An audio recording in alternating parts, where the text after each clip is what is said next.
বাঙালির পাকশালায় আপনাদের জানাই স্বাগত। আজ নিয়ে এসেছি অনেক পুরনো, এখন বিশেষভাবে প্রচলিত নয় এমন একটি রান্না, চিংড়ি রসোল্লাস। এর জন্য আমি চিংড়ি মাছ নিয়েছি, খুব ছোট সাইজেরই চিংড়ি নিয়েছি 200 গ্রাম। এর সঙ্গে 2টি কাঁচা লঙ্কা দিয়ে আমি চিংড়িটাকে বেটে নেব।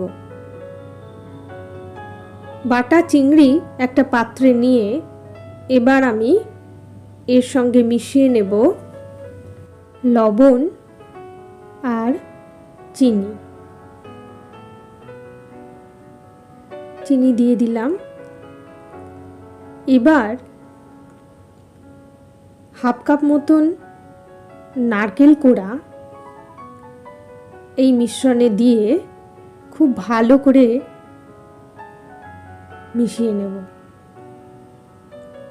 মেশানো হয়ে গেছে। এবার এই মিশ্রণ থেকে ছোট ছোট বলের আকারে গোলা তৈরি করে নেব। পুরনো দিনের রান্নাগুলো করতে গিয়ে দেখেছি হয়তো পরিবর্তিত হয়ে বর্তমানেও এই রান্নাগুলো প্রচলিত আছে, কিন্তু পদ্ধতিগত পার্থক্য হয়ে গেছে। আমি এখানে পুরনো রান্না যে পদ্ধতিতে করা হয়েছে সেটিই ব্যবহার করেছি। আমি এবার কড়াইয়ে তেল নিয়ে নিলাম। তেল গরম হতেই গোলাগুলি ওর মধ্যে দিয়ে এবার ব্রাউন হওয়া পর্যন্ত ভেজে নেব।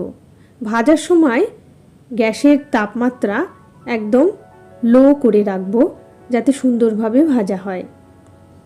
বলগুলি এভাবে ভাজা হয়ে গেছে। এবার কড়াইয়ের মধ্যে আমি তেজপাতা, গরম মশলা, গোটা গরম মশলা, দারচিনি, এলাচ, লবঙ্গ দিয়ে ফোড়ন দিয়ে দিলাম। এই সময়ে আমি এর মধ্যে হাফ কাপ দুধ দিয়ে দিলাম। এই দুধের মধ্যে আমি রসুন এবং আদা, হাফ চা চামচ রসুন এবং হাফ চা চামচ আদা দিয়ে দিয়েছি। দিলাম কাজু বাদাম বাটা।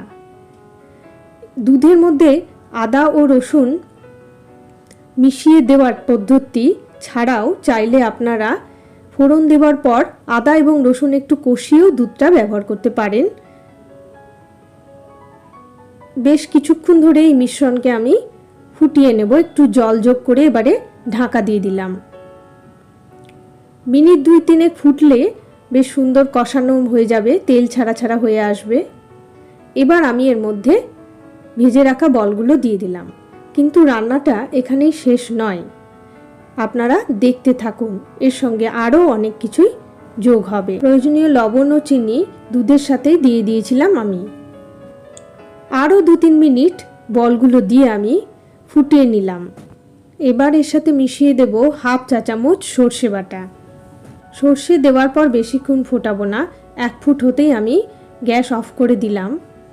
এবার একটা পাতি লেবুর অর্ধেক নিয়ে আমি ওপর থেকে ছড়িয়ে দেব।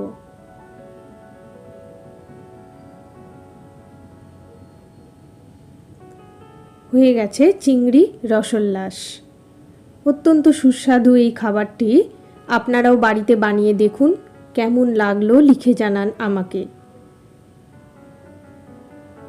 যদি আরও এরকম রান্না দেখতে চান, ভালো লাগে আমার চ্যানেল, তবে সাবস্ক্রাইব করে রাখতে পারেন চ্যানেলটি।